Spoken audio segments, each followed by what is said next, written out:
Bapak Ibu yang mulia, kita memasuki hari-hari penting, sangat penting. Kalau ibarat kompetisi, segera akan memasuki babak final. 10 hari pertama sudah kita lewati dan banyak yang tersisih. Kita sedang berada di penghujung 10 hari yang kedua, dan sebagian mungkin ini sudah awal malam ke-21. Dan semakin banyak yang tersisih.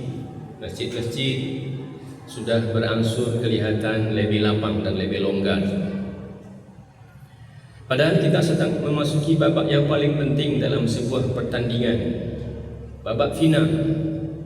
Disitulah semua energi, tenaga dan kemampuan dikeluarkan. Itulah kenapa kita menemukan dalam sejarah bagaimana Nabi, sahabat dan orang-orang soleh sebelum kita semakin ke ujung semakin serius dalam beribadah. Dan 10 hari terakhir bahkan laki-laki yang soleh di masa yang lalu, mereka bermigrasi ke masjid, pindah tempat tinggal, meninggalkan anaknya, istrinya, atau mungkin ada yang bisa diajak untuk menginap di masjid dalam bentuk beriktikaf, berkhalwat bersama Allah, bermesraan bersama Allah. Orang yang tidak sampai di final gak mungkin jadi pemenang.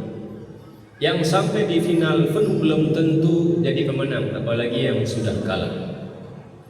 Kita berharap 10 hari yang tersisa Allah masih bagi kita kesehatan, kekuatan fisik, kekuatan akal dan kekuatan iman, sehingga amal soleh kita justru di 10 hari terakhir jauh lebih baik dibanding hari-hari sebelumnya.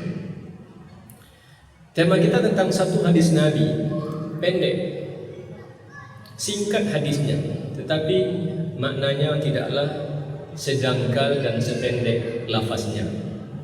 Innamal a'malu bil khawatim. Setiap amal ditentukan oleh ujungnya, akhirnya, penutupnya. Kita mungkin sering mendengar innamal a'malu binniyat. Sesungguhnya amal ditentukan oleh niatnya. Dua itulah yang menentukan, di awal niatnya dan nanti di ujung bagaimana endingnya. Hubungan kita kelak bersama Allah pada hari kiamat ditentukan oleh apa yang kita lakukan di akhir kehidupan kita. Makanya kita mengenal ada istilah husnul khatimah dan su'ul khatimah. Di perang Uhud diceritakan bahwa ada dua hal yang paradoks. Secara lahir bertentangan dengan kebiasaan. Pertama, laki-laki yang tidak pernah sholat sebelumnya, belum pernah Islam sebelumnya, sudah lama diajak sejak 11 kenabian, lalu tahun ke-12, tahun ke-13, lalu sahabat berhijrah, belum juga masuk Islam. Tiba-tiba ketika di bulan Syawal terjadi perang Uhud tahun ke-3 Hijriah, seorang laki-laki dalam keadaan luka parah dan dalam keadaan sakarat.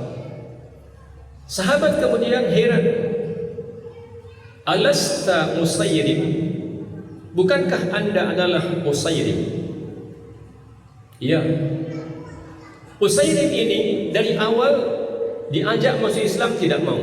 Sejak tahun 11 kenabian diajak masuk Islam oleh orang-orang yang pergi berhaji dari Yathrib dan lalu kemudian pulang. Ayo masuk Islamlah, di Mekah sudah ada nabi baru, ada syariat baru. Dia menolak. Tapi 5 tahun kemudian ketika perang Uhud terjadi, kemarin juga tidak mau diajak, tidak masuk Islam dan tidak mau ikut berperang. Tapi di hari siangnya, di perang ketika sudah selesai, dia dalam keadaan terluka. Dan seseorang yang pernah mengenalnya kemudian bertanya, bukankah kamu adalah Usairim? Kata beliau, iya. Kenapa kamu ada di sini? Apakah karena kamu ikut berperang membela kaum, membela suku, karena nasionalisme? Atau kamu sudah masuk Islam Kata beliau, laqad aslamtu, aku sudah masuk Islam. Belum pernah solat, belum pernah berpuasa, belum melakukan amal soleh kecuali asyhadu an la ilaha illallah wa asyhadu anna muhammadar rasulullah. Lalu pergi berperang, lalu kemudian terluka parah dan kemudian gugur. Berita ini sampai kepada Nabi dan kata beliau, huwa fil jannati in sadaq. Kalau dia jujur dengan pengakuannya, dia sudah masuk Islam, maka dia akan menjadi penghuni surga. Padahal amal sebelumnya, apa amal kalau orang belum masuk Islam enggak dicatat sebagai sebuah kesolehan. Sebaliknya, laki-laki yang lain namanya Kuzman, lama sudah masuk Islam, sering kali ikut berperang, entah sudah berapa tahun ikut salat, ikut berpuasa. Tapi dalam keadaan berperang, lalu perang usai beliau terluka. Dan sebelum berperang Nabi katakan, orang ini kelak menjadi penghuni neraka.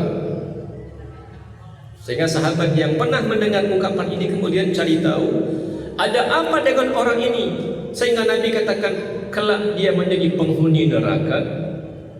Ketemulah oleh seseorang yang tadi pernah mendengar Nabi mengucapkan, orang ini dalam keadaan terluka, luka parah, dalam keadaan sakarat. Apa yang dia lakukan? Dia mengambil pisaunya dan kemudian bunuh diri. Di hadis yang lain dikatakan, dia tegakkan pedangnya, pemegangnya itu di bawah, ujungnya itu ke atas, lalu dia tusuk pusarnya dengan ujung pedangnya itu, bunuh diri. Kata Nabi, huwa finnar. Apa itu yang mulia? Hadis yang tadi kita bacakan itu bukan hadis yang ringan, bukan hadis yang dangkal. Innamal a'malu bil khawatim. Amal seseorang ditentukan oleh ujungnya. Apa maknanya? Apa semangat yang bisa diambil dari hadis ini? Sebanyak apapun amal yang sudah kita tentukan, kita belum pernah aman. Walau hari-hari kita adalah hari-hari yang dipenuhi dengan ketaatan, siangnya, malamnya, entah berapa sedekahnya, entah berapa puasa sunatnya, entah berapa salat-salat sunatnya, kita belum pernah aman. Kapan kita aman? Nanti, sebelum jasad kita berpisah dengan roh kita, dalam kondisi apa kita dipanggil oleh Allah, husnu atau su'ul khatimah. Maka Bapak Ibu yang mulia, setiap kita terus berupaya untuk istiqamah. Kenapa? Tidak ada yang tahu kapan kita akan dipanggil oleh Allah. Dan status kita di hadapan Allah kelak adalah mau su'ul khatimah atau husnul khatimah. Arti itu di ujungnya. Dan ini berat. Istiqamah itu berat banget, sehingga Nabi pun mengatakan, syayyabatni Uhudun wa akhawatuha. Syibta ya Rasulullah, kata Abu Bakar kepada Nabi, ya Rasul, anda sudah beruban. Ya. Ada apa gerangan? Syayyabatni Uhudun wa akhawatuha. Aku ini beruban. Walaupun uban itu dihitung-hitung oleh Anas bin Malik cuma 14 saja rambut atau jenggot Nabi itu yang putih. Kita entah sudah berapa penuh uban kepala kita ini. Kata beliau, syayyabatni Uhudun wa akhawatuha. Aku ini beruban karena memikirkan surat Uhud dan surat-surat yang serupa. Ada apa di surat Uhud itu? Allah perintahkan nabinya, kata Allah, fastaqim kama umirta wa man taba ma'ak. Beristiqamahlah kamu sebagaimana kamu diperintahkan untuk istiqamah, dan begitu pun orang-orang yang bertaubat dengan atau kepada Allah. Jangan kendor dengan ketaatan, terus beristiqamah. Nabi aja diperintah oleh Allah untuk terus konsisten beramal soleh. Kenapa? Innamal a'malu bil khawatim. Standarnya kita ini lulus puasa itu di ujung. Sudah selesai salat isya, ya 3 rakaat, tiba-tiba batal rakaat keempat, ulang lagi dari awal kan?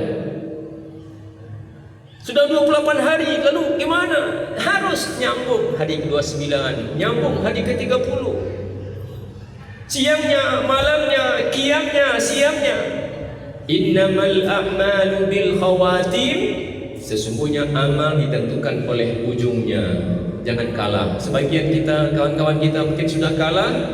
Kita enggak mau kalah. Karena al-a'malu bil khawatim, standar amal itu adalah di ujungnya.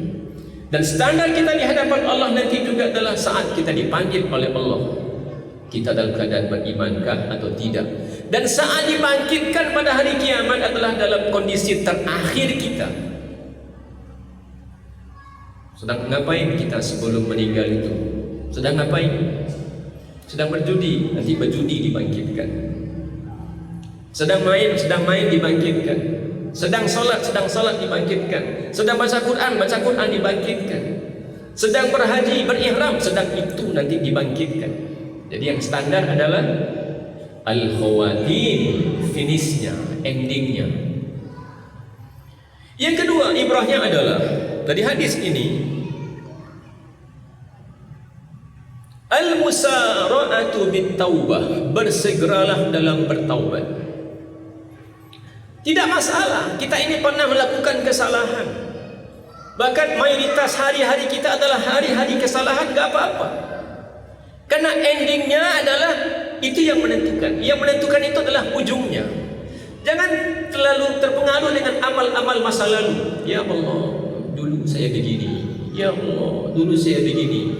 Jangan sampai menjadi hamba yang berputus asa. Orang seperti saya, masihkah Allah mau maafkan? Sudah 60 tahun baru belajar solat, masihkah Allah mau maafkan? Sudah 55 tahun baru kemudian belajar Quran, maukah Allah memaafkan? Sudah mau pensiun baru kemudian belajar ngaji, maukah Allah maafkan? Allah memaafkan. Sekian lama kecanduan alkohol, sekian lama kecanduan berjudi, waliyadzubillah, bermaksiat, berzina. Jangan berputus asa, karena al-ibratu bil khawatim, al-a'malu bil khawatim, standarnya nanti. Jadi kalau kita hari ini tahu bahwa ternyata lembaran kehidupan kita itu penuh dengan noda, kotor sekali hidup kita berpuluh-puluh tahun, segeralah bertaubat. Tidak apa-apa masa lalu itu begitu, abu-abu, bahkan kelam pun tidak apa-apa, tapi jangan lupa bertaubat. Karena yang standar nanti di ujung. Innamal a'malu bil khawatim. Dan betapa besarnya karunia Allah kepada orang-orang beriman yang mau kembali. Kata Allah dalam hadis kursi, berapapun kesalahanmu, andai sebanyak bintang di langit, andai sebanyak pasir di pantai, jika kamu datang kepadaku tanpa menyekutukan aku terima. Aku enggak peduli dengan kesalahan masa lalu, dengan dosa masa lalu, tapi kamu bertaubat, aku terima. Bahkan Masya Allah, Allah sungguh sangat bergembira dengan taubat hambanya. Masya Allah, siapa sih kita ini? Hamba, ya, debu yang berterbangan, sebutir debu, sebutir pasir. Itulah hamba dibandingkan Allah yang maha mulia. Tapi ketika kita bertaubat, Allah itu sangat gembira. Bahkan dikatakan Allah itu sangat gembira, bahkan lebih gembira ketika kita bertaubat kepadanya dibanding seseorang yang berjalan di padang pasir di atas kendaraannya. Ada kuda, ada ontanya, bekalnya ada di atas kendaraannya. Dia istirahat lalu kemudian tertidur. Ketika dia tertidur dan terbangun, bekalnya sama unta dan kendaraannya hilang dari hadapannya, dan dia di padang pasir. Coba bayangkan. Hampir-hampir dia putus asa, sehingga dia menyandar, menunggu kapan datangnya. Hampir-hampir dia putus asa, karena bekalnya ada di kendaraannya. Padang pasir itu sarang penyamun, juga banyak binatang buas. Dia tinggal sendiri dan tidak ada bekalnya. Tiba-tiba kemudian Di saat hampir-hampir putus asa, datanglah kendaraannya dengan bekalnya. Sampai-sampai dia salah berucap.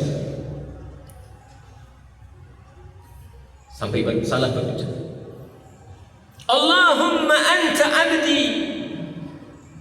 wa ana rabbu. Sampai salah berucap. Ya Allah, engkau adalah hambaku dan aku adalah Tuhanmu. Saking semangatnya, saking gembiranya. Maksudnya Allahumma anta rabbi wa ana abdu, engkau adalah Tuhanku, aku adalah hambamu. Tapi karena saking gembiranya, karena sudah terbayang kalau enggak datanglah kendaraannya, dia akan mati di padang pasir, tidak ada makanan. Di situ sarang penyamun, di situ juga banyak binatang buas. Dan ketika datang yang dia tunggu-tunggu itu, dia hampir saat-saat putus asa, dia salah mengucap karena saking gembiranya. Allah, kata Nabi, lebih gembira dibandingkan dengan hamba yang tadi kehilangan kendaraannya, karena disitulah kehidupannya. InsyaAllah, berapapun kesalahan kita, dosa kita, ingatlah hadis ini. Innamal a'malu bil khawatim. Alhamdulillah, kita sudah mulai rajin salat. Alhamdulillah, menutup aurat. Alhamdulillah, akrab dengan Quran. Kapan? 40 tahun usianya, 50 tahun usianya, 60 tahun usianya. Dulu kemana saja, ya gak apa-apa, asal bertaubat. Karena yang standar adalah al-khawatim, ujungnya. Yang ketiga, Bapak Ibu yang mulia, cukup dari yang terakhir, kita tidak boleh ghurur. Apa ghurur? GR, ghurur, tertipu dengan banyaknya amal. Jangan sampai, Masya Allah, 20 hari ini amal saya baca Quran 3 juz sehari, 4 juz sehari, 5 juz sehari, Alhamdulillah. Lalu datang guru, sianu baru khatam sekali, saya sudah 3 kali khatam. Mulai banding-bandingkan. Masya Allah, tiap hari berinfak 10.000, 20.000, 30.000. Sianu, minta infaknya cuma 1.000, 2.000, datang guru. Alhamdulillah, 20 hari saya salat berjamaah ke masjid.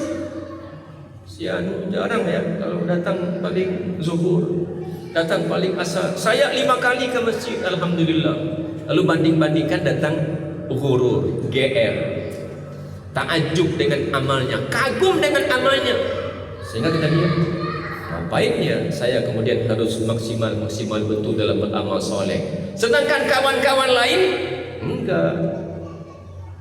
Datang ghurur, takjub dengan amalnya, lalu kemudian mengurangi kuantitas dan kualitas amal. Jangan, sehingga nanti akhirnya jadi lalai. Dan waliyadzubillah, coba bayangkan dalam keadaan ghurur, tiba-tiba Allah memanggilnya. Mari Bapak Ibu yang mulia, ini hari-hari penting. Mungkin ada yang sudah kalah, biarin, kita gak mau kalah. Kalau urusan corona kita ya tidak mau kalah, tidak mau kendor, masa urusan amal soleh. Dan ini adalah momen yang paling penting, 10 hari terakhir kita mau kalah. Nabi alaihi salatu wassalam 10 hari terakhir itu pindah ke masjid. Dan bahkan di tahun terakhir beliau hidup, di tahun wafatnya beliau bahkan beriktikaf 20 malam, 20 hari 20 malam. Pastikan kalau kita mungkin yang ambil cuti, ambil libur, gunakan. Andai nggak mungkin, pastikan ini hari berbeda dengan hari-hari sebelumnya. Ini momen berbeda dengan momen-momen sebelumnya. Iya, ini Ramadan 20 hari, 10 hari, tapi yang 10 hari terakhir itu beda dibanding hari-hari sebelumnya. Maka berfastabiqul khairatlah, berlombalah, berkompetisilah, jangan sampai kendor dan jangan sampai kalah dibanding hari-hari sebelumnya. Allahu a'lam bissawab. Assalamualaikum warahmatullahi wabarakatuh.